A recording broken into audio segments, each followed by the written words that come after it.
하나님 말씀 보시겠습니다. 우리가 함께 나눈 하나님 말씀은 창세기 5장 1절에서 3절까지 말씀입니다. 우리가 함께 은혜 나눌 말씀은 창세기 5장 1절에서 3절까지 말씀입니다. 다 찾으셨으면 한 목소리로 합독합니다. 시작. 이것은 아담의 계보를 적은 책이니라. 하나님이 사람을 창조하실 때 하나님의 모양대로 지으시되 남자와 여자를 창조하셨고, 그들이 창조되던 날에 하나님이 그들에게 복을 주시고 그들의 이름을 사람이라 일컬으셨더라. 아담은 130세에 자기의 모양 곧 자기의 형상과 같은 아들을 낳아 이름을 셋이라 하였고. 아멘. 여자의 후손의 계보, 여자의 후손의 계보라는 제목으로 하나님 말씀 증거하도록 하겠습니다. 성경에 보면 많이 선생되지 말라고 말씀을 하고 있습니다. 그 말은 선생된 자들이 자들의 책임이 막중하다라는 거죠. 제가 강단에 설 때마다 굉장한 부담감을 안고 서게 됩니다. 혹시나 제가 우리 주 예수 그리스도의 십자가 영광을 강단에서 가리는 것이 아닌지, 그래서 굉장히 조심스럽고 굉장히 진중하고 무거운 마음으로 강단에 서게 되는데, 설교자가 하나님 앞에서 뭘로 심판을 받을까요? 제가 전하는 말씀으로 심판을 받습니다. 청중들은요, 마찬가지로 설교자가 전하는 말씀이 여러분들의 심령 가운데 받아들여지지 않게 되면 그 말씀으로 인해서 심판을 받습니다. 그래서 이렇게 우리가 예배를 드려서 모여서 주님의 말씀을 듣는 시간은 그 어떤 시간보다 진지해야 되고, 그 어떤 시간보다 정말 하나님을 경외하는 태도를 취해야 합니다. 그래서 이 시간도 정말 경외하는 태도로 우리와 같은 죄인이 어떻게 하나님 앞에 나아가게 되었는지, 우리가 심판을 안 받게 됐지만 심판이 없었던 것이 아니죠. 우리를 대신해서 하나님의 아들 그리스도께서 심판을 받으셨기 때문에 우리가 이렇게 하나님을 마음껏 찬양하고 하나님을 예배하고 하나님을 누릴 수 있는 것이기 때문에 정말 진지함과 경외함으로 형식과 위선은 벗어버리고 있는 모습 그대로 주님 앞에 통회하고 자복하는 심령으로 나아가는 우리의 모습이 되기를 소원합니다. 오늘 우리가 함께 살펴볼 창세기 5장은요, 전체가 족보로 되어 있는 장입니다. 제가 이제 복음에 대해서 각성하기 전에, 그러니까 모든 성경이 예수 그리스도를 증거한다라는 이런 각성과 이런 전제가 세워지기 전에요, 성경을 읽으면서 막 족보가 나오잖아요. 그러면 그렇게 지루할 수가 없는 거예요. 아니, 우리 집안의 족보도 아니고, 사실 우리 집안의 족보도 관심이 없는데, 잘 모르는데 이스라엘 사람들의 족보를 굳이 내가 알아야 될 필요가 있나? 그도 그럴 것이 이름들도 굉장히 어렵잖아요. 발음하기도 힘들죠.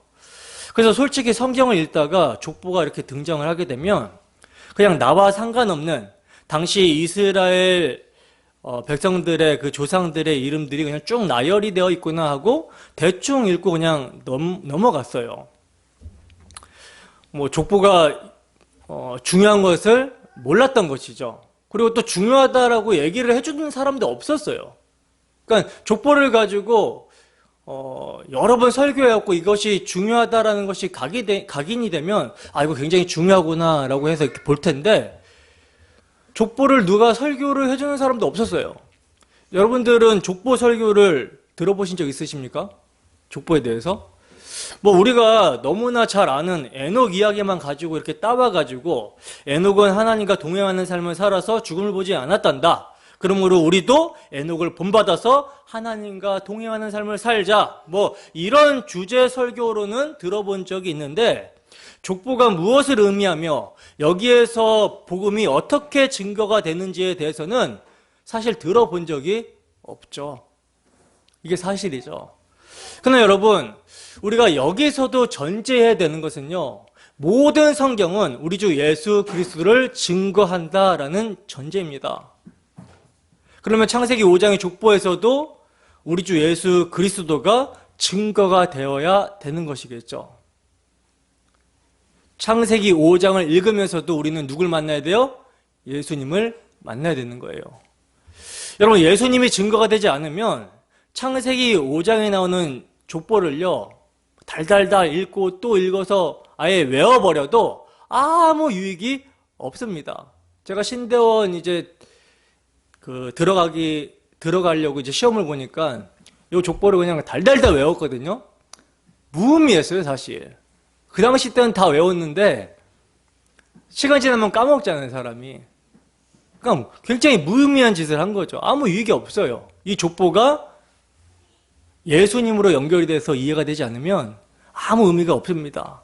우리의 마음은 창세기 5장을 읽으면서 전혀 뜨거워지지 않는다는 거예요. 그러나 성령의 조명하심 가운데 창세기 5장의 족보에 게시된 그리스도가 우리의 심령에 비추어지게 되면 우리의 마음은 뜨거워지고 우리에게 성경을 주신 하나님을 찬양하게 됩니다. 바울 사도는 누가 주의 마음을 알아서 주를 가르치겠느냐, 그러나 우리가 그리스도의 마음을 가졌느니라 하고 말씀을 하고 있어요. 여러분, 어떻게 우리가 그리스도의 마음을 가질 수 있게 되었습니까? 주 성령의 내주하심과 복음의 말씀을 사용하시는 주 성령의 각성하게 하심의 역사로 말미암아 우리가 구주 예수 그리스도를 만나게 되고 그분과 교제하며 그분의 마음을 가진 자 되었다라는 거죠. 그러므로 정말 바라기는 주 성령께서 이 시간 말씀을 듣는 우리 모두에게 우리 주 예수 그리스도를 아는 빛을 우리의 심령 가운데 비춰주시기를 소원합니다.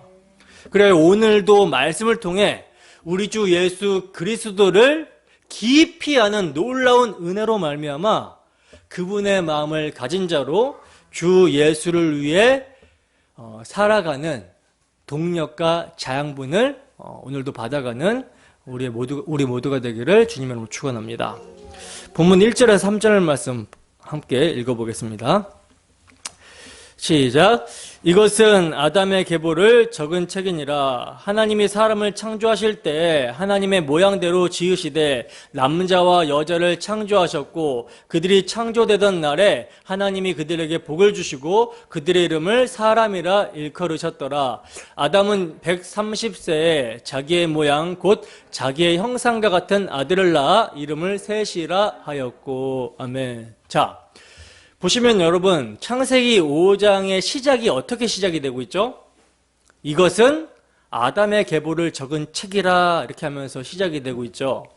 그러니까 5장은 아담의 족보가 어떻게 이어지고 있는지를 말씀하고 있는 내용인데 조금 더 엄밀하게 얘기하면요, 하나님께서 아벨 대신 주신 아담의 아들 셋의 족보가 이어지는 책이라고 말할 수 있어요. 왜 제가 5장이 아담의 족보이면서 셋의 족보라고 말씀을 드리냐면, 아담은 여러분 타락한 자들의 조상인과 동시에 구원받은 자의 조상도 되기 때문이라는 거예요. 무슨 말이냐면, 여러분, 아담이 하나님께서 세워주신 사랑의 언약을 배신하고 반역하여 스스로 하나님처럼 되고자 선악과를 따먹어 버렸을 때 그는 어떤 상태로 떨어지게 됩니까?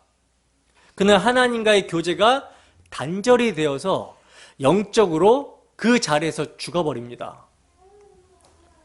선악과를 따먹는 순간, 하나님께 불순종하는 그 순간 하나님과 교제는 죄로 말미암아 단절이 돼서 영적으로 죽어버리게 되었다는 거예요.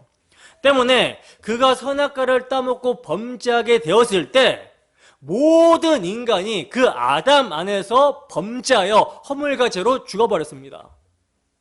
그래서 아담 이후의 모든 인간은요, 죄 아래, 저주 아래, 심판 아래에서 태어난다라는 거예요. 때문에 여러분, 가인은 여러분 누구의 후손이에요? 거듭나기 전에 타락한 아담의 후손이 되는 거예요. 이것을 이제 뱀의 후손이라고 그러죠. 그러니까 뱀의 후손도 누구에게서 나와요? 거듭나기 전에 타락한 아담의 후손이 되는 것입니다. 근데 아담이 범죄하여 허물과 죄로 죽은 상태에서 곧장 하나님께서 세일을 시작하시죠. 하나님께서는 내가 하리니 하고 여자의 후손을 보내셔서 뱀의 머리를 밟게 하심으로 말미암아 아담을 죄에서 구원하시겠다라고 약속을 하셨어요. 바로 이 약속을 믿었죠. 누가? 아담이. 이 약속을 믿음으로 장차 오실 여자의 후손 예수 그리스도를 믿음으로 아담은요 의로부터 하심을 받고 중생하게 됩니다. 즉 거듭나게 돼서 다시 하나님의 백성으로 유지가 되게 되었다는 거예요. 때문에 아담은요 여자의 후손을 믿고 구원받게 될 모든 이들의 조상이 되는 것입니다. 그러니까 아담은 거듭나지 못하게 되는 가인, 즉 타락한 자들의 조상이 됨과 동시에 하나님의 은혜로 말미암아 거듭나서 구원받게 될 자들의 조상도 된다라는 거예요. 그러나 셋은 뭡니까? 그러나 셋은 아담처럼 이중적인 의미에서가 아니라 장차 여자의 후손을 통해 거듭나서 구원받게 될 모든 자들의 조상이 되는 것이죠. 그래서 창세기 5장은요 아담의 족보이면서 엄밀하게 말하면 셋의 족보라고 제가 말씀을 드린 거예요. 다른 말로 하면 여자의 후손의 계보, 여자의 후손의 족보가 된다라는 뜻입니다. 바로 이것을 여러분 설명하기 위해서 성경은요 하나님의 라인, 여자의 후손의 라인을 시작하는 족보에 또다시 창세기 1장의 언어들을 등장을 시키고 있는 거예요. 그래서 보시면 이것은 아담의 계보를 적은 책이다 라고 하면서 창세기 1장 26절 이하의 말씀들이 등장을 하고 있죠. 그래서 하나님이 사람을 창조하실 때에 하나님의 모양대로 지으시되 남자와 여자를 창조하셨고 그들이 창조되던 날에 하나님이 그들에게 복을 주시고 그들의 이름을 사람이라 일컬으셨더라. 이렇게 말씀을 하고 있어요. 여러분 하나님은요 창세기 1장에서 사람을 창조하시고 남자와 여자로 창조하셨죠. 사람을 창조하시고 그들에게 복을 주셨습니다. 복이 뭡니까? 사람이 창조의 목적에 합당하게 살아갈 수 있도록 부어지게 되는 게 복이라고 했잖아요. 창조의 목적이 뭐예요? 사람의 창조의 목적. 이 백성은 나를 찬송하게 하기 위해서 내가 지었다. 내 영광을 위해서 지었다 라고 그러잖아요. 그러니까 창조의 목적은 하나님을 영화롭게 하고 그분을 영원토록 즐거워하면서 하나님을 예배하는 것이 창조의 목적이에요. 이 목적을 실행하기 위해서 하나님께서 복을 주시는 것입니다. 그런데 이 복이 사람이 타락함으로 말미암아 하나님의 선악과 계명을 어기고 범죄하여 반역함으로 말미암아 하나님의 복, 생명력, 바라크가 끊어져 버리게 되었어요. 그래서 모든 인간들은 다 죽음에 던져지게 된 것입니다. 이게 바로 하나님의 속성인 공의의 속성이죠. 그래서 이제 하나님과 하나님 백성들과의 관계가 끊어지게 되어버렸다는 거예요. 그러나 여러분, 이렇게 인간은 하나님의 언약을 배신하고 그래서 타락해버렸지만 그렇다고 해서 하나님께서 창세 전에 내 영광을 찬송할 자기 백성을 가지시기로 작정하신 이 하나님의 작정이 철회가 될 수는 없는 것이죠. 때문에 하나님께서는요 창세기 1장에서 사람을 창조하시고 복을 주심으로 자기 백성 삼으신 그 언약을 아담과 하와가 타락했음에도 불구하고 내가 하리니 하고 원복음을 세워주심을 통해서 이어가시는 거예요. 그러니까 창세기 5장은요 여자의 후손의 계보를 이어가시는 하나님의 신실하심이 5장 전체에 나타나고 있는 것입니다. 그리고 그렇게 여자의 후손으로 말미암아 구원받게 되는 아담의 계보에 누가? 셋이 등장을 하고 있는 거예요. 여러분 원래 구원받게 되는 아담의 계보에 누가 들어가야 됩니까? 원래는 누가 들어가야 되죠? 아담과 하와가 하나님의 존전에서 추방을 당했잖아요. 그죠? 그리고 이제 타락한 아담과 하와 이후에 태어나는 모든 인간들은 죄와 허물로 죽은 상태에서 죄인으로 태어납니다. 그러니까 아담과 하와가 낳은 가인과 아벨은 모두가 허물과 죄로 죽은 상태에서 죄인으로 태어난 거예요. 근데 우리가 지난주에 살펴봤다시피 죄인의 제사, 죄인의 예배는 하나님께서 받으시면 안 되는데 받으실 수가 없어요, 속성상. 그죠? 받으시면 안 되는 것이 너무나 당연한 것인데도 하나님께서는 누구의 제사를 받으십니까? 아벨의 제사를 받아주셨죠. 그러니까 아벨은요, 아버지 아담이 받았던 원복음을 하나님의 은혜로 말미암아 믿음이 주어져서 여자의 후손으로 오실 그리스도를 믿음으로 거듭나게 된 약속의 자녀였다라는 거예요. 근데 이 여자의 후손의 라인을 누가 죽여버립니까? 사탄이 딱 보니까 하나님께서 아벨의 제사를 받고 계시는 거예요. 원래 받으시면 안 되는데, 야, 내가 보니까 여자의 후손이 아벨을 통해서 올라나 보다.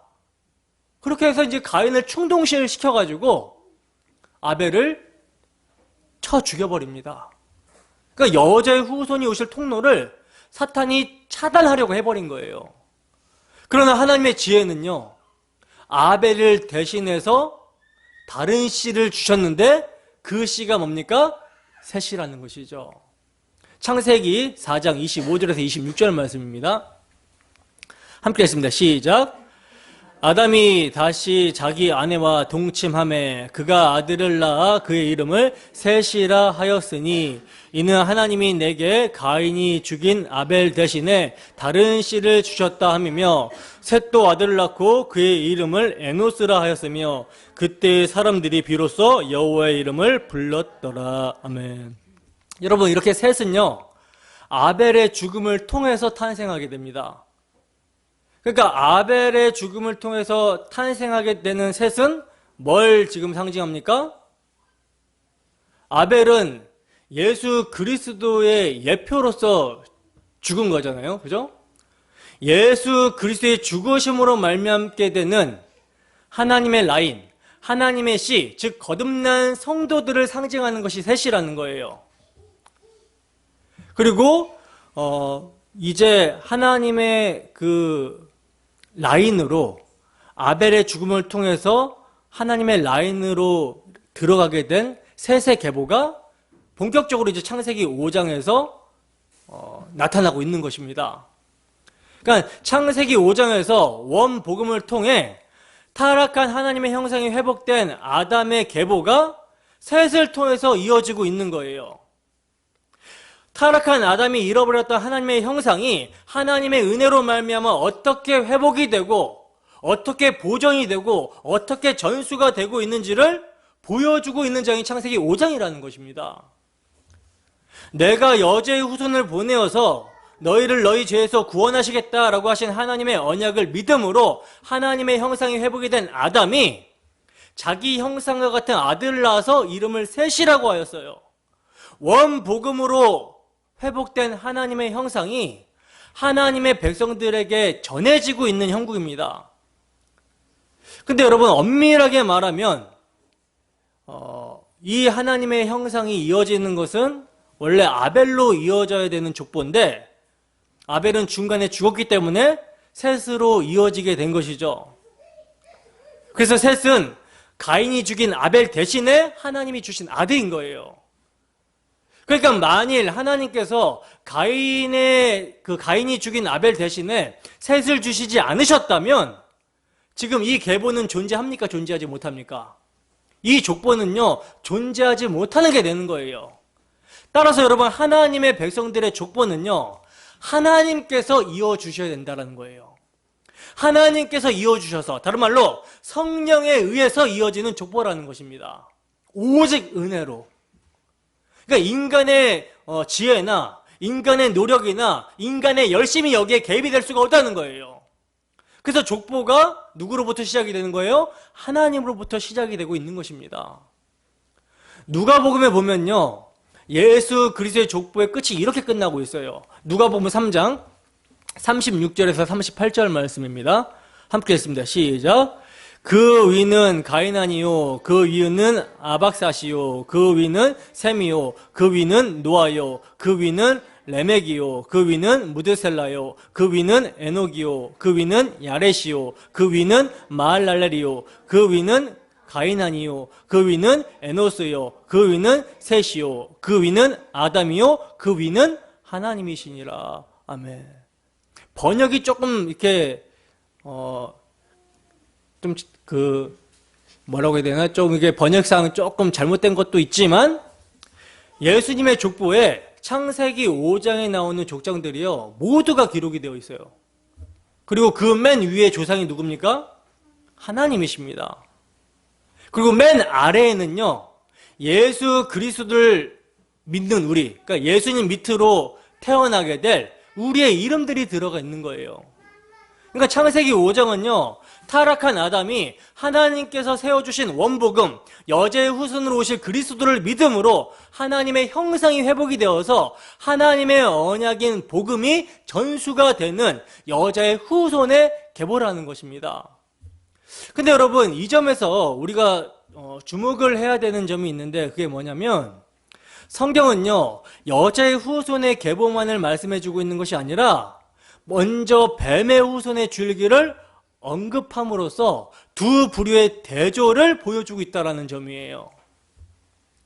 여러분, 하나님께서 가인을 저주하시면서 뭐라고 말씀하셨습니까? 너는 땅에서 피하며 유리하는 자가 될 것이다, 이렇게 말씀을 하셨죠. 근데 여러분, 가인이 땅에서 피하며 유리하는 자가 됩니까? 가인은요 노 땅에 거주합니다. 노 땅이라, 그 노시라고 이름하는 땅에 거주를 합니다. 거기 정착을 하는 거예요. 노시라는 단어의 의미는 유리하다, 방황하다라는 의미거든요. 이 말은요 죄인들은 하나님의 말씀을 임의대로 해석해서 자기가 편한 쪽으로 적용을 시킨다라는 이런 뜻도 담겨 있지만, 또 한 가지 중요한 의미가 담겨 있는데, 그게 뭐냐면 하나님의 은혜를 떠난 죄인들은요 아무리 성을 쌓고 정착을 한다라고 해도 그 삶 자체가 뭐다? 유리하는 삶이라는 거예요. 방황하는 삶. 유리하다라는 말은요 정처 없이 떠돌다라는 뜻이거든요. 그러니까 하나님의 은혜를 떠나는 사람들은, 하나님의 은혜를 떠나 사는 사람들은 아무리 이 땅에서 많은 땅을 소유하고 많은 돈을 벌고 많은 명성을 누린다 할지라도 그 삶은 목표가 없이, 근거 없이 떠도는 유랑자의 삶일 뿐이라는 것입니다. 하나님은요 죄인들의 삶을 유랑의 삶, 공허한 삶으로 만들어 놓으신 거예요. 이게 하나님의 저주입니다. 왜냐하면 아무리 죄인들이 이 땅 위에서 훌륭하게 정착을 한다라고 해도 아담의 타락한 이후 땅 자체가 하나님의 저주를 받아버렸기 때문에 인간들은 이 땅에다가 어떤 자기의 행복도, 자기의 기쁨도, 자기의 만족도 세울 수가 없는 곳이 되어버렸다는 거예요. 세울 수가 없는 것입니다. 근데 문제는 뭐냐면 그런 저주받은 죄인들의 삶이 이 땅에서 세상 사람들에게는 너무나 성공한 모습으로, 너무나 아름다운 모습으로, 너무나 가지고 싶은 모습으로 보여진다는 것이 문제인 것이죠. 4장 17절을 보시면요 가인은 노 땅에다가 성을 쌓습니다. 창세기 4장 17절입니다. 함께 했습니다. 시작. 아내와 동침함에 그가 임신하여 에녹을 낳은지라. 가인이 성을 쌓고 그의 아들의 이름으로 성을 이름하여 에녹이라 하니라. 아멘. 보시면 가인은 성을 쌓고 그의 아들의 이름으로 성의 이름을 에녹이라 불렀다라고 이렇게 말씀을 하고 있는데, 여기서 여러분 성이라고 번역이 된 이르라는 단어는요 성읍, 도시라는 의미의 단어거든요. 성읍, 도시. 그러니까 가인은 인류 최초의 성주가 된 거예요. 그가 여러분 성을 쌓았다라는 것은요 성 안으로 도시를 건설했다라는 말인데, 그리고 가인이 성을 쌓고 도시를 건설했다라는 것은 이미 그때부터 문명이 발달되기 시작되었다라는 말이에요. 문화가 그때부터 시작이 된 것입니다. 여러분, 일반적으로 정신적 가치를 추구하는 거의 결과가 만들어내는 것을 뭐라고 하냐면 문화라고 합니다. 그래서 음악, 예술, 문학 이런 것들을 이제 문화라 그래요. 그리고 물질적이고 기술적인 가치 추구가 만들어낸 것을 뭐라고 하냐면 문명이라고 해요. 과학을 대표적으로 예를 들 수 있죠. 그러니까 결국 문명과 문화는요, 하나님 없이 살아가야 되는 죄인들이 자신들을 보호하고 즐겁게 만들게 하기 위해서 하나님 대용품으로 만들어낸 인간의 죄성을 품고 있다는 거예요. 가인이 바로 성을 쌓고 도시를 세우고 문명을 만들어낸 장본인이라는 것입니다. 그리고 이제 이러한 가인의 후예들이 이 세상을 여러분 어떻게 살아가냐면 창세기 4장 18절입니다. 이러한 가인의 후예들이 이 세상을 어떻게 살아가는지 한번 보세요. 함께 했습니다. 시작. 에녹이 이랏을 낳고 이랏은 무후야엘을 낳고 무후야엘은 무드사엘을 낳고 무드사엘은 라멕을 낳았더라. 아멘. 보시면 가인의 아들 에녹이 누굴 낳습니까? 이랏을 낳습니다. 이랏이라는 말은요, 도망자라는 뜻인데, 여러분, 제가 고대 히브리어 사람들에게 있어서 이름은 그 사람의 속성이나 본질 혹은 약속이나 애언 등이 들어있는 것이라고 말씀을 드렸잖아요. 근데 가인의 그 후예들의 이름들이 다 이래요.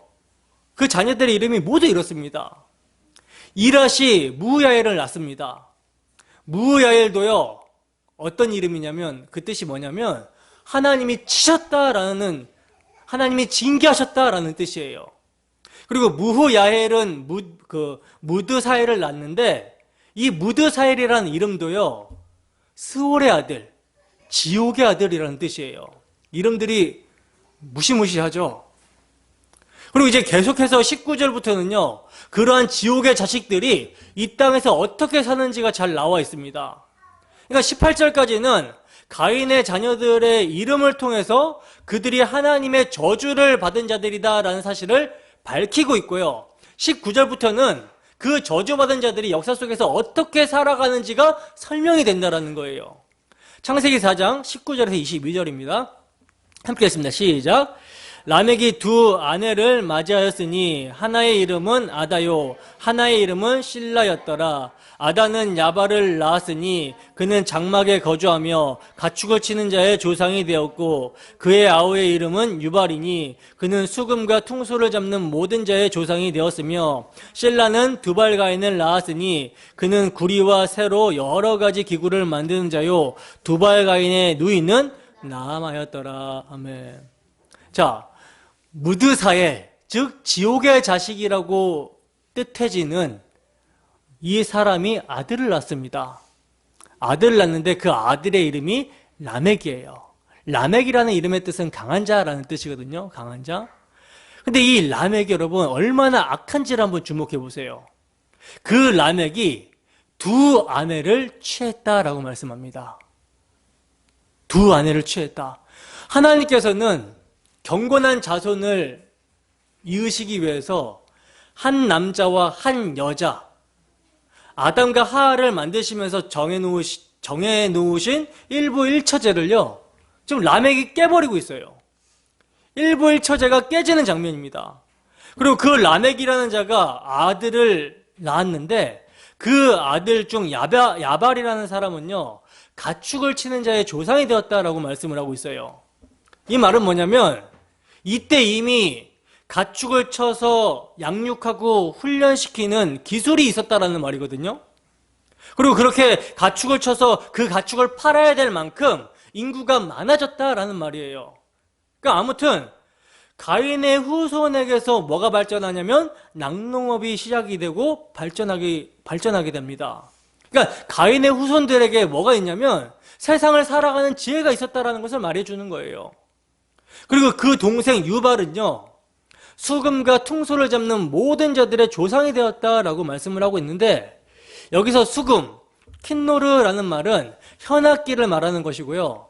퉁소, 유가브라는 말은요, 관악기를 뜻하는 말인데, 가인의 자손에게서 음악과 문화가 출발이 되고 있다는 거예요. 그리고 두발가인이라는 아들은 구리와 새로 여러 가지 기구를 만드는 자였다라고 말씀을 하고 있는데, 그러니까 이미 이때 뭐가 있었다라는 거예요? 청동기, 철기 문명이 있었다라는 거죠. 기계와 무기가 가인의 자손에게서부터 나오게 됩니다. 그리고 그 두발가인의 누이의 이름이 나아마라고 하는데, 왜 여러분 두발가인의 누이의 이름만 이곳에 기록이 되어 있는 걸까요? 나아마라는 이름의 뜻은요, 사랑스러움, 아름다움이라는 뜻이 있거든요. 그러니까 가인의 자손은요, 예쁘기까지 했다라는 거예요. 여자가 태어났는데 그 여자가 아름답고 이쁘더라는 거예요. 여러분 보세요. 이 모든 것들이 뭡니까? 하나님을 떠난 자들이 자신의 힘과 생명으로 삼는 육신의 정욕, 안목의 정욕, 이생의 자랑, 즉 세상의 힘입니다. 가인의 자손들은요, 이 세상의 힘을 추구하는 삶을 살 뿐만 아니라 정말 그 힘을 얻어서 떵떵거리면서 자신을 증명하며 이 땅을 살아가더라는 거예요. 23절과 24절의 강한 자 람에게 독백을 한번 들어보세요. 창세기 4장 23절에서 24절 말씀입니다. 함께 읽습니다. 시작. 람에게 아내들에게 이르되 아다와 실라여 내 목소리를 들으라. 람에게 아내들이여 내 말을 들으라. 나의 상처로 말미암아 내가 사람을 죽였고 나의 상함으로 말미암아 소년을 죽였도다. 가인을 위하여는 벌이 7배일진데 람액을 위하여는 벌이 77배리로다 하였더라. 보시면 여러분 람액이요, 자기를 상하게 한 사람을 죽였다라는 것을, 자기를 상하게 한 사람을 죽였다라는 것을요, 그의 아내 아다와 실라에게 자랑을 합니다. 어떤 사람과 다툼을 벌이다가 자기가 상처를 입게 되자 그를 어떻게 해버렸어요? 죽여버렸다는 거예요. 심지어 그 상대방이 어린아이, 소년일지라도 그 상대방을 죽여버렸다는 것입니다. 이게 가인의 라인에 선 사람들의 삶의 방식이었다는 거예요. 나에게 피해를 주는 사람은 그가 어린이든 애든 어른이든 말로든 행동으로든 가차없이 죽여버리는 거예요. 오늘날의 모습 같지 않습니까? 오늘날 세상의 법칙 같지 않습니까? 여러분 아무리 훌륭한 문명을 이루고 문화를 발전시켜가면서 춤추고 노래하고 하프를 켜고 퉁소를 불며 기계를 만들고 무기를 만들어서 사람들을 정복하고 가축으로 부자가 되면 뭐합니까? 그 힘으로 다른 사람들을 죽이는 데 쓰는 것이 바로 죄인들의 삶이라는 것을 가인의 족보를 통해서 보여주고 있는 거예요. 근데 이들이요, 뉘우치지를 않습니다. 가인이 동생을 죽였는데도 하나님이 그 가인을 죽인 자는 벌이 7배라고 하셨다. 그러나 나는 정당방위로 사람을 죽인 것이기 때문에 나에게 복수하는 자는 벌이 77배다. 이렇게 뻔뻔스러운 살인자가 하는 노래를 한번 여러분 들어보세요. 이게 람에게 노래거든요. 이게 바로 세상인 것입니다. 그러면 이러한 가인의 족보, 가인의 라인과 대척점에서 대조적으로 아벨의 라인, 여자의 후손의 라인은 이러한 가인의 세상에서 어떻게 살아가야 되는가? 어떻게 살아가야 됩니까? 여러분, 아벨이 누구에게 맞아 죽었죠? 가인에게 맞아 죽었죠. 그리고 탄생한 게 누구예요? 셋이죠. 근데 그 셋은 어떤 계보예요? 여자의 후손의 계보잖아요.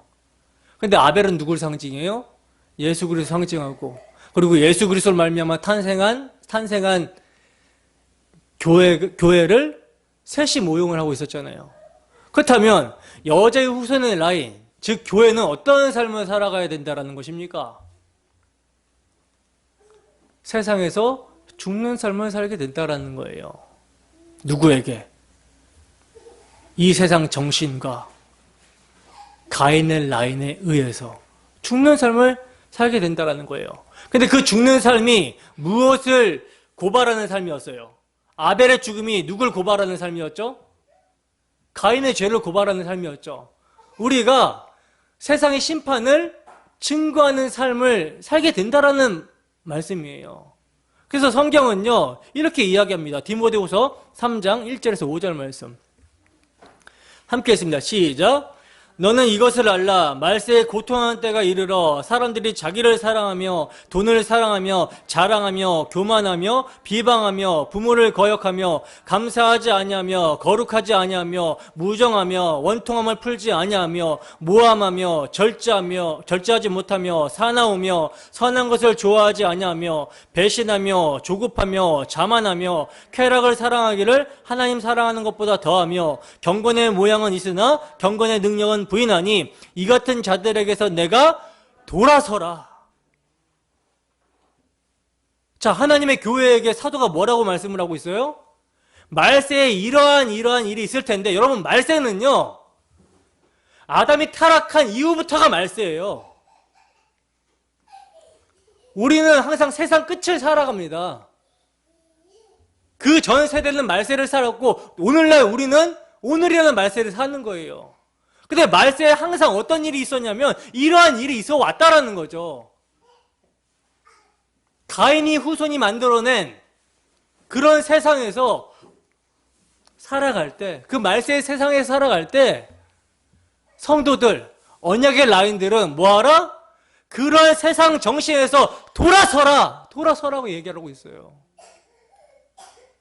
로마서 12장 2절입니다. 함께 했습니다. 시작. 너희는 이 세대를 본받지 말고 오직 마음을 새롭게 함으로 변화를 받아 하나님의 선하시고 기뻐하시고 온전하신 뜻이 무엇인지 분별하도록 하라. 이 세대를 뭐하지 말라? 본받지 말라. 이 세상 풍조, 이 세상 정신을 본받지 말라는 거예요. 이 세상 풍조, 이 세상 정신이 뭡니까? 다른 사람들은 다 죽어도 나는 살아야 돼. 이 정신이잖아요. 물질 만능주의, 인간 중심적인 사고 방식으로 살아가는 인본주의. 여러분, 시대 정신이라는 것들을 한번 봐보세요. 페미니즘이 지금 시대 정신인데 그 페미니즘이 얼마나 지금 하나님의 창조 질서를 무너뜨리고 있는지 보세요. 하나님은 생육하고 번성을 하고 있는데 여자들이 결혼은 안 하려고 합니다. 애를 안 낳으려고 하죠. 낙태권을 주장을 합니다. 정당하게 살인할 수 있는 것을 법적으로 주장을 하고 있는 거거든요. 동성애를 합법화하자고 그러죠. 그러니까 세상 정신이 얼마나 이렇게 악한지 여러분 미디어를 통해서도 우리가 분별을 해야 됩니다. 대중문화가요, 여러분, 사람을 교묘하게 시대정신에 물들게 해요. 이런 것들을 여러분 우리가 분별할 수 있어야 되는 거예요. 그리고 교회 안에 침투해 들어온 자유주의 신학이나 교회 안에 침투해 들어온 세상 정신, 세속 가치, 여기에 대해서 우리가 분별할 수 있어야 되는 거예요. 분별하라고 합니다. 세상 정신을 본받지 말라고 합니다. 이것은 여러분 죽으라는 이야기거든요. 남들 다 하는데 우리가 안 하잖아요. 얼마나 밉겠어요. 그리고 우리의 육신은 세상의 영광과 세상의 가치에 또 끌리잖아요. 근데 이것을 부인하고 죽어야 되니 그 삶이 얼마나 힘듭니까? 근데 성경은 아벨의 라인, 여자의 후손의 라인, 예수 그리스도의 족보에 드는 교회에게 이러한 삶을 요구하고 있다는 거예요. 성경은 여러분 4장의 가인의 족보와 5장의 여자의 후손의 족보의 가장 큰 대조로서 가인의 족보에게는 누가 누구를 낳았고 라고만 말을 하고 있지 연대를 말하고 있지 않는 반면에 여자의 후손의 족보에는 몇 세에 누구를 낳고 얼마나 살았는지 연수를 말해주고 있거든요. 이 대조가 굉장히 중요한데 이것은 뭘 의미하냐면 하나님을 떠난 삶이 얼마나 헛되며 헛되니 모든 것이 헛되도다라고 한 무가치한 삶임을 의미하고 있는 거예요. 이사야 선지자는요, 너희는 인생을 의지하지 말라. 그의 호흡은 코에 있나니 셈할 가치가 어디 있느냐라고 말씀을 하고 있습니다.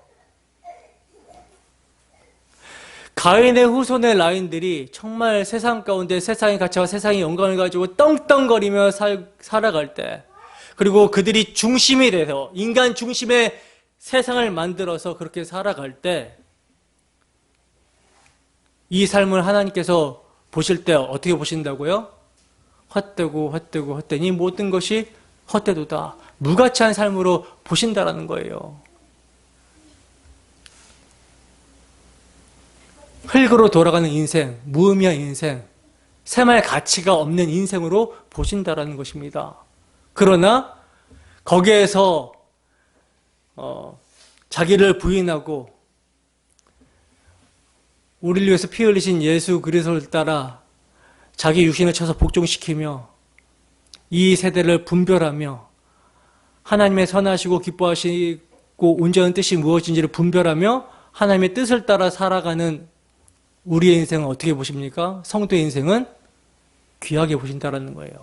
그래서 언약의 라인, 여자 후손의 라인에는 연대가 기록이 되어 있는 거예요. 몇 년을 살았더라. 그런데 여기서 이제 또 중요한 대조가 나오는데 어떤 대조냐면 제가 이건요 강단에 올라오기 바로 직전에, 그러니까 예배당 와서 깨닫게 된 거예요. 원고에는 없는 내용인데 그래서 여기다 빨리 생각이 나갖고 적어놨어요. 가인의 후손과 아벨의 라인의 대조가 어떤 대조가 나오고 있냐면, 가인의 그 족보에는요 낳았더라만 있지 죽었더라라는 말은 없어요. 근데 창세기 5장 족보를 보면요 여자의 후손의 라인들은 죽었더라 이렇게 죽었더라만 있어요. 이게 뭘 의미하는가? 이게 어떤 대조인가? 이걸 제가 좀 고민을 했었거든요. 근데 답을 딱 찾았어요. 얼마나 이게 감격적이고 기쁘던지. 진짜로요. 여러분,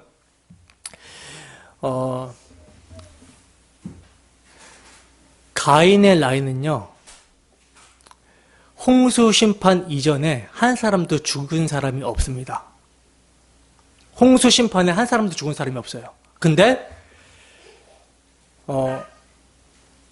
약속의 라인, 셋의 라인, 하나님의 자녀의 라인은요, 언약의 라인은요, 심판 이전에 다 죽습니다. 그러니까 심판은 안 당하는 거예요. 심판은 누구만 당해요?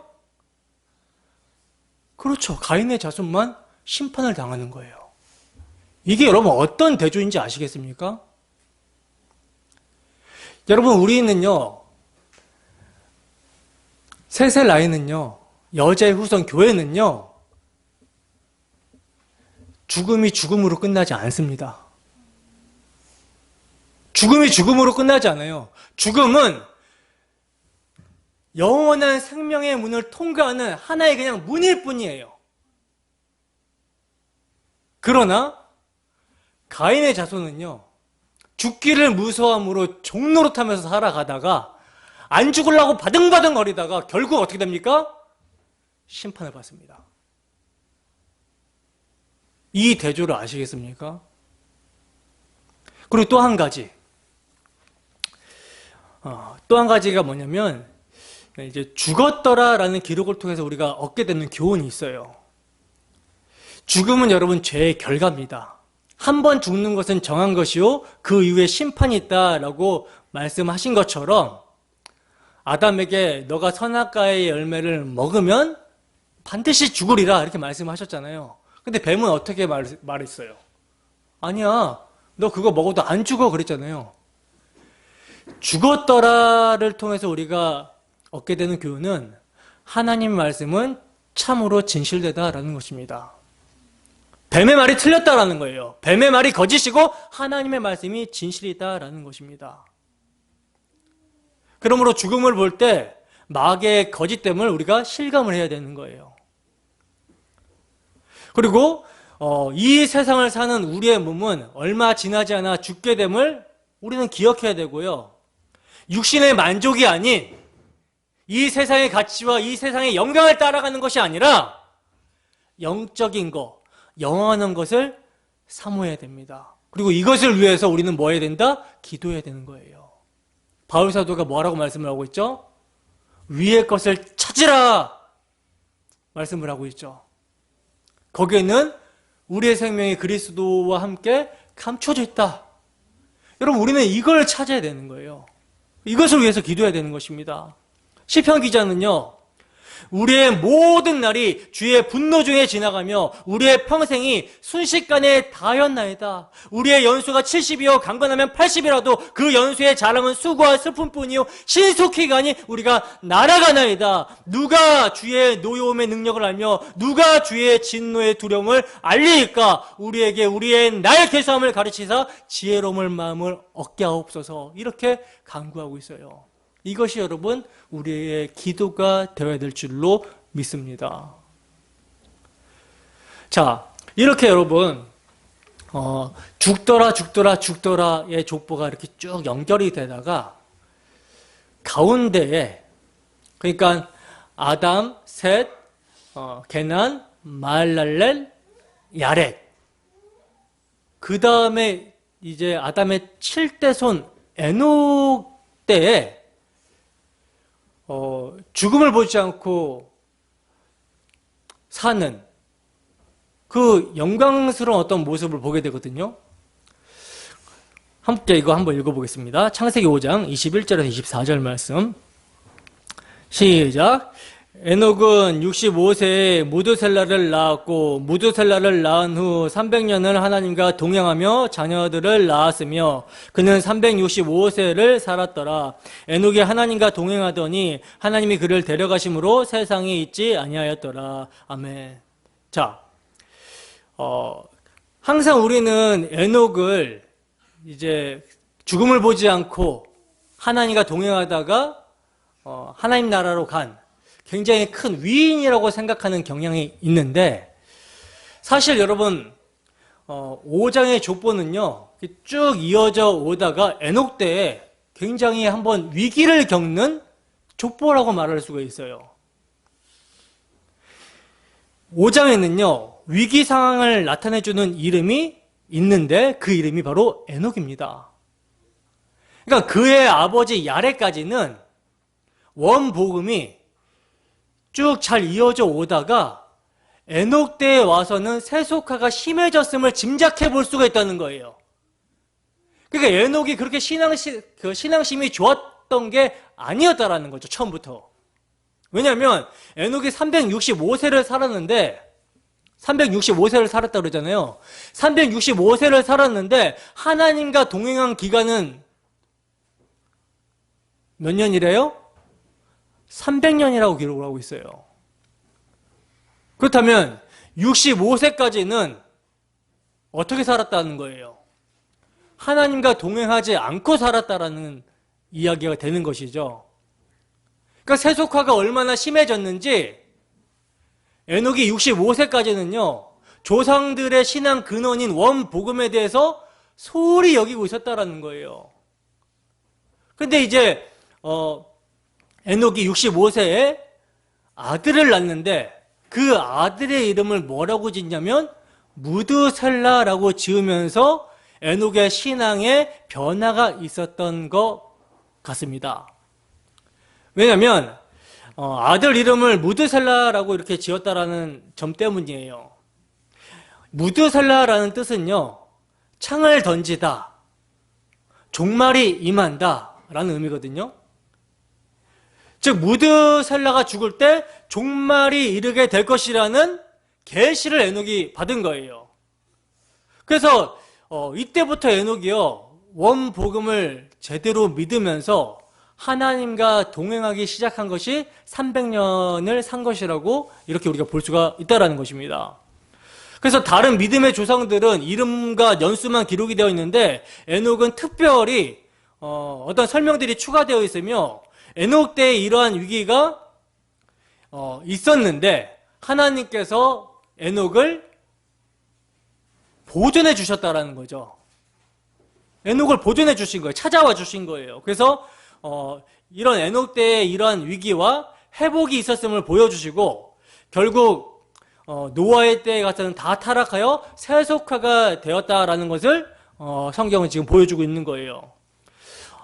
에녹이 선포한 계시를 유다서에서는 이렇게 말씀을 하고 있어요. 유다서 1장 14절에서 15절 말씀입니다.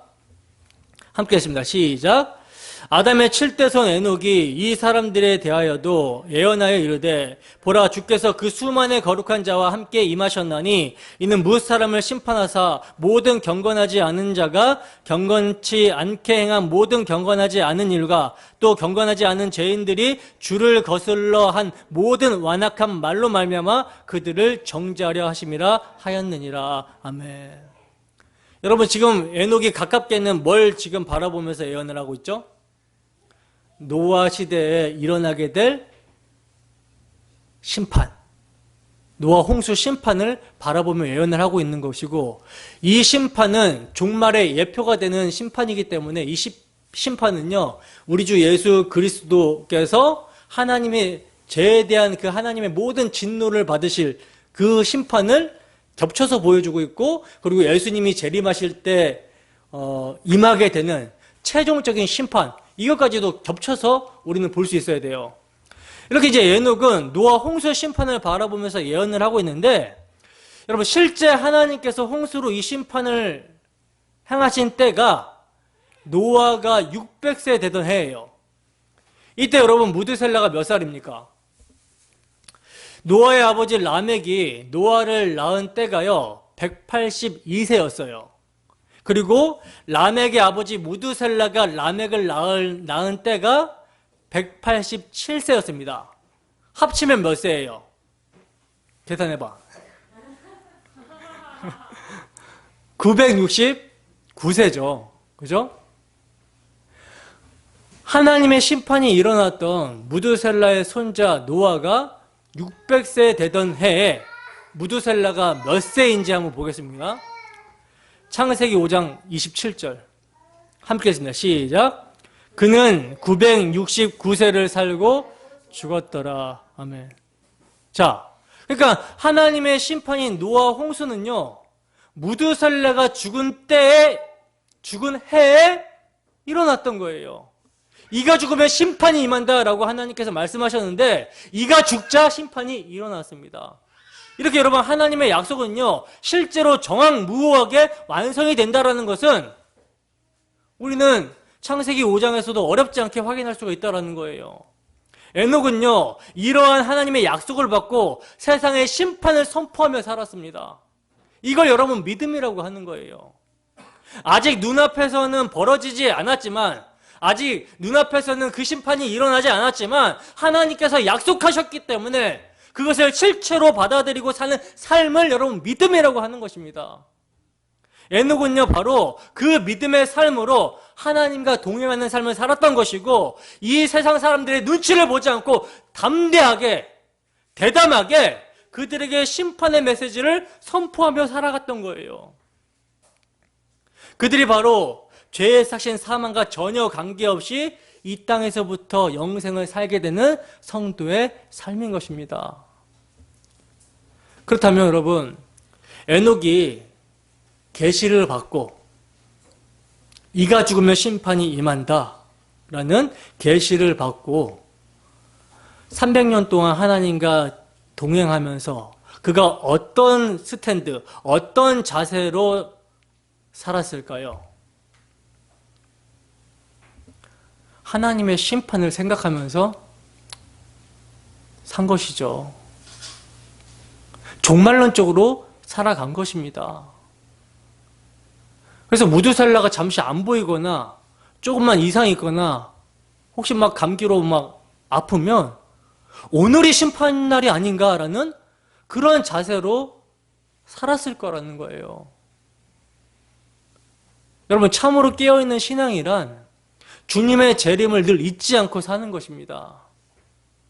주님의 십자가에서 심판이 임했고 그 심판이 이제 가시적으로 확증이 될 것이라는 것을 믿음으로 오늘을 사는 거예요.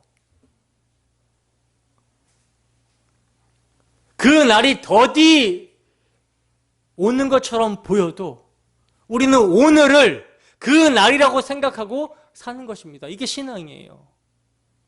여러분, 왜 이가 죽으면 심판이 임한다라는 이름을 가진 무드셀라가 969세로 가장 오래 산 사람으로 성경에 기록이 되고 있거든요. 왜 이렇게 기록이 되고 있는지 아십니까? 하나님은요, 오래 참으시는 분이라는 것을 무드셀라의 장수를 통해서 보여주고 있는 것입니다. 그가 죽으면 심판이 임하는 것이기 때문에 그를 가장 오래 살려둔 거예요. 또 한 가지 확인할 것이 있습니다. 이렇게 믿음을 가지고 하나님을 기쁘시게 하며 하나님과 동행한 에녹이 이 땅에서 받은 상이 뭘까요? 장수는 아니겠죠. 1000년 가까이 살았던 10족장에 비하면 에녹은 3분의 1도 안 되는 인생을 살았다가 간 거잖아요. 하나님께서 뭐 그를 대단한 부자로 만들어 주셨습니까? 그가 받은 상이 뭘까요? 분명 히브리서에 보면 에녹이 하나님께서는 상 주시는 이심을 믿었다라고 말씀을 하고 있고 그래서 하나님과 동행했다라고 말씀을 하고 있잖아요. 그렇다면 에녹은 어떤 상을 받은 것입니까? 어떤 상을 받은 거예요? 바로 영생입니다. 영생. 하나님의 은혜로 주님의 재림과 심판을 믿고 동행의 삶을 살았던 에녹은요, 하나님께서 주시는 영생을 상으로 선물 받은 거예요.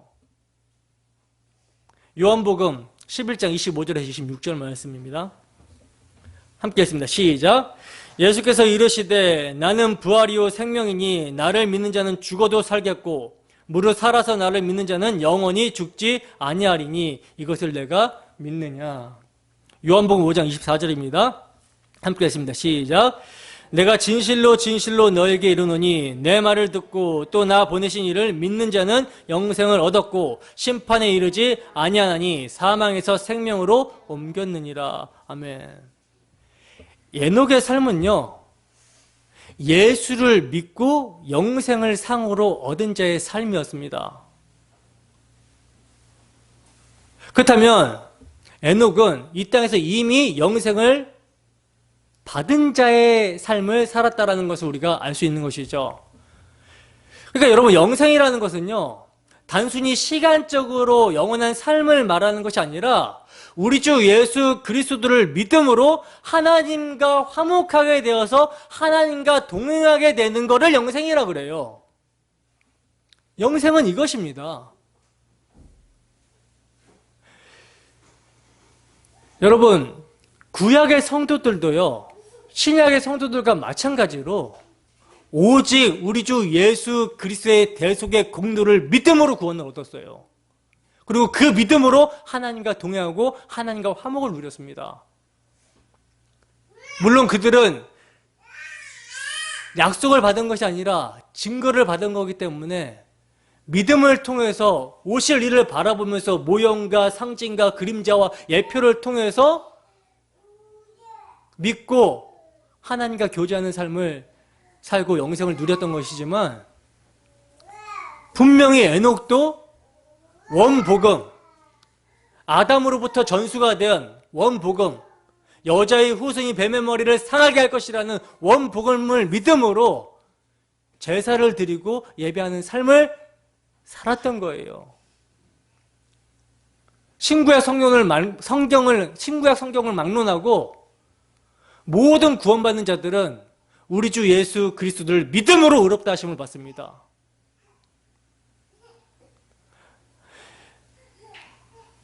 그 믿음으로 의롭다 하심을 받고 그 의를 근거로 하나님과 교제하는 것, 이것이 동행이고 이것이 영생이라는 거예요. 여러분, 엠마오로 내려가던 글로바와 마리아 두 제자가 예수님과 동행을 하게 되죠.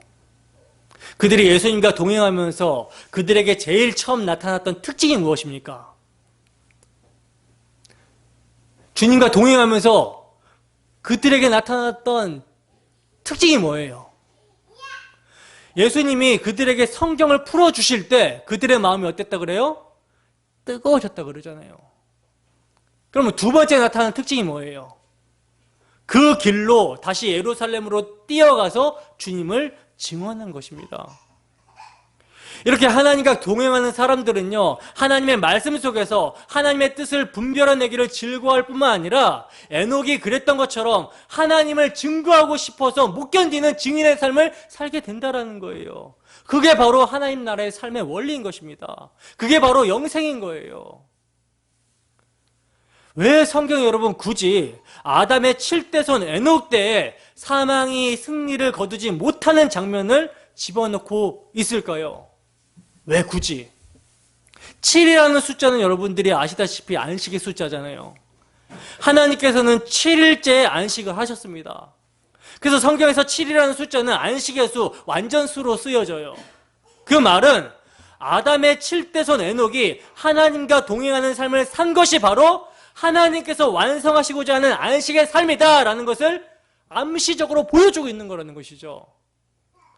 따라서 여러분들은요, 이 땅에서 이미 안식의 맛을 보고 계셔야 되는 거예요. 누구로 말미암아? 예수 그리스도로 말미암아. 예수 그리스도께서 십자가에서 안식을 이루셨습니다. 그래서 우리는 주일을 안식이 이루어진 날로서 그 풍성한 은혜를 맛보아 누리는 거예요. 때문에 우리는 지금 이 땅에서 예수 그리스도를 믿음으로 죄를 벗어버리고 거기서 얻게 되는 충만한 행복을 맛보셔야 된다는 거죠. 교회 다닌 많은 사람들이 여러분, 성경에서 에녹의 이야기를 대하면요, 그가 이 땅에서 하나님과 동행하는 삶을 살았던 사실보다는 그가 죽음을 보지 않고 하늘로 승천하게 된 것, 여기에 더 관심을 많이 갖습니다. 그리고는 어떻게 하면 에녹처럼 죽음을 보지 않고 승천할 수 있는 믿음을 가질 수 있을까, 이것을 고민합니다. 그러나 여러분, 성도가 육신의 죽음을 보지 않고 승천한 것은요, 사실 중요한 사실이 아니라는 거예요. 성도에게 있어서 육신의 죽음이란 영생으로 통하는 문을 통과하는 것에 불과한 것이기 때문에 육신의 죽음이라는 것은요, 성도에게 있어서 있어서도 좋고 없어서도 좋은 그런 사소한 거라는 것이죠. 오히려 성도는 죽음을 환영하고 받아들여요. 날마다 죽노라는 삶을 살아갑니다. 옛사람을 그리스도와 함께 십자가에 못 박는 그런 자기 부인의 삶을 산다는 거예요. 그리고 그 끝이 육신을 벗는 거예요. 그러므로 여러분, 정말 중요한 것은 뭐냐면 성도가 지금 이 역사 속에서 하나님의 뜻을 분별하여 죽음 뒤에 이어지게 되는 영생을 살고 있는가, 이게 중요하다라는 것이죠. 성도는요, 지금 이 세상에서 예수를 믿고 살아나서 이미 영생의 맛을 보고 있어야 돼요. 성령의 보존 가운데 영생을 누려야 되는 것입니다. 그래야 영생으로 이어지는 성천하는 삶을 살 수가 있는 것입니다. 승천 이후의 삶을 살 수가 있는 거예요. 이 땅에서는 주일날 예배당이나 대충 다니면서 살다가 천국에 가서는 온전한 하나님 나라의 삶을 살 수 있을 것이라고 생각하면 이건 오산이라는 거죠. 영생은요, 다른 말로 하나님 나라의 삶은요, 이 땅에서부터 시작이 되어야 되는 거예요. 근데 이렇게 하나님의 뜻을 분별하며 이 땅에서 성도가 살아내야 되는 하나님 나라의 삶의 원리인 십자가의 삶을 죄악된 세상은 결사적으로 방해합니다. 이 땅에 하나님 나라의 통치가 임하는 꼴을 마귀는 보고 싶어 하지 않기 때문이라는 거예요. 그래서 성경은 성도의 삶을 고난이라고 부르고 있는 것이죠. 다시 한번 말씀드리지만 여러분들은 지금 이 땅에서 하나님의 통치에 순복하며 하나님과 동행하는 영생을 사셔야 되는 거예요. 예수 그리스도의 재림에 관한 이야기가 가장 많이 나오는 책이 여러분 데살로니가 전서거든요. 역시 신약에서 가장 먼저 쓰인 책이에요. 이 책이 예수 그리스도의 재림을 이야기하면서 성도들에게 직장, 가정 다 버리고 주님의 재림을 대비해라. 기도원으로 모여라. 수도원으로 모여라. 이렇게 가르쳤습니까? 이렇게 가르치지 않았죠. 데살로니가 전서는 재림을 이야기하면서 현실의 삶을 그 어떤 책보다 강조하고 있는 책입니다.